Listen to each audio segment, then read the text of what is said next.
Wild lettuce, sometimes called lettuce opium, bitter lettuce, or prickly lettuce, is part of the aster family and makes up the lactuca genus, and there are over 50 species. You probably have some in your yard. The ones most commonly used in herbal medicine are lactuca virosa and lactuca serriola. So what I've harvested, what you'll see in a bit, is lactuca serriola. One of the distinguishing features of wild lettuce is the milky sap, which is what lactuca, its genus name, means. When you cut the stalk or the leaf, you can see the milky sap ooze out. The constituents that make up the sap are collectively referred to as lactucarium. Lactucin, lactucerin, lactupricin are some of the major constituents in the milky sap that are sesquiterpene lactones, a kind of bitter principle contained in some herbs. We know that bitters help with digestion, stimulating digestive secretions, peristalsis, bile release from the liver. In general, sesquiterpene lactones also have antibacterial, antiparasitic, anti-inflammatory, anti-cancer, and even antispasmodic activity. They also have a sedative effect. So the leaves of wild lettuce contain flavonoids, coumarins, trace amounts of alkaloids, and opiates, hence one of its common names, lettuce opium. Wild lettuce is antitussive, likely due to its sedating effects. It helps to suppress the cough reflex. Antitussives are extremely helpful when you have a persistent cough that's like keeping you up at night, keeping you from sleeping, a cough that's not moving irritants like a nervous cough. But when you have chest congestion, which needs expectoration and stimulation, you want to be careful. You don't want to suppress the cough so much so that you're not addressing the cause and mucus is building up because it's not being expectorated the way it needs to. Wild lettuce is sedative, helpful for anxiety, restlessness, and tension, insomnia, like falling asleep type of insomnia, and even may be supportive while weaning off of sedative medications. But be sure to work with a qualified practitioner like me for that kind of guidance. Wild lettuce is diuretic and it's antispasmodic, so it helps to relieve constriction in the muscles, particularly in the back. That might feel like stiffness, achiness, soreness, cramping, and it's a great addition to your PMS blends. Wild lettuce is also analgesic. While it's never quite fair to do a side-by-side comparison of pharmaceutical pain relievers with herbal pain relief, wild lettuce is a worthy contender. So if you experience chronic pain, it can be really helpful to keep wild lettuce in your home apothecary. I can personally attest I've been having some middle back pain, and wild lettuce has been an amazing ally during this time.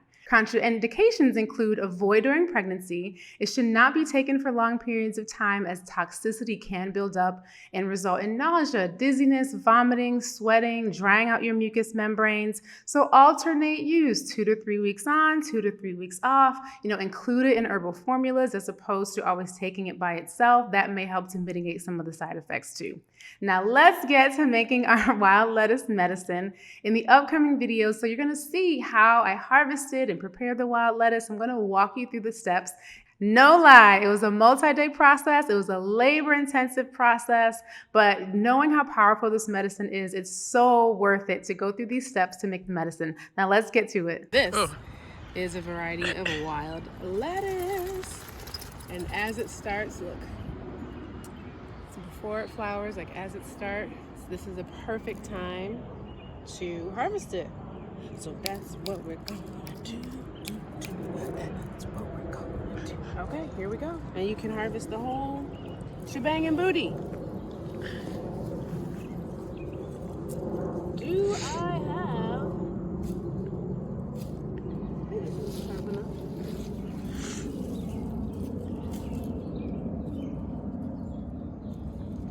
my strength.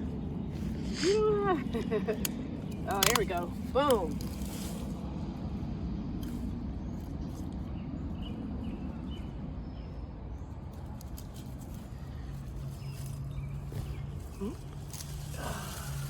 Yay. Look at this. Look at this. See how tall it is?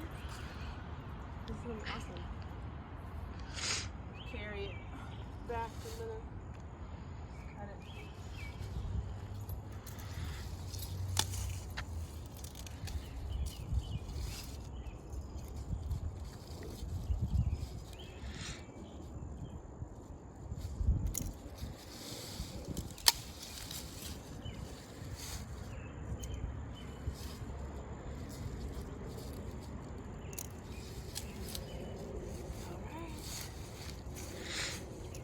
I washed the wild lettuce in the sink and separated the leaves from the stalk. My crock pot is a little small, so I cut the stalk and leaves into smaller pieces so they would all fit. I filled the crock pot with about 6 cups of water and then turned the heat on high so it could cook down without reaching a boiling point, which would destroy some of the medicine. And I let this infuse for 3 hours just with water, and then I added some Everclear because there are water and alcohol-soluble constituents within wild lettuce, so I wanted to extract a broader range of constituents. And I let it cook down for another 3 hours, then let it sit overnight. The next morning, I strained out the herb and put the liquid back into the crock pot to continue cooking down. At the end of our workday, there was still liquid in the crock pot, but I wanted to complete the process, so I bottled up the liquid and put it back on low heat when I got home. Now here's where you really must watch your medicine. You can't walk away because it will burn. When there was about 1.5 to 2 cups of liquid left in the pot, I transferred the liquid to this setup, silicone cupcake holders being heated by a candle warmer. So this allowed the alcohol and the water to evaporate slower than trying to manage it on the stove. So now do you see how thick and sticky this is? This is the medicine. If I left this in the pot, it would have definitely been really hard to handle, which is why I like the silicone setup.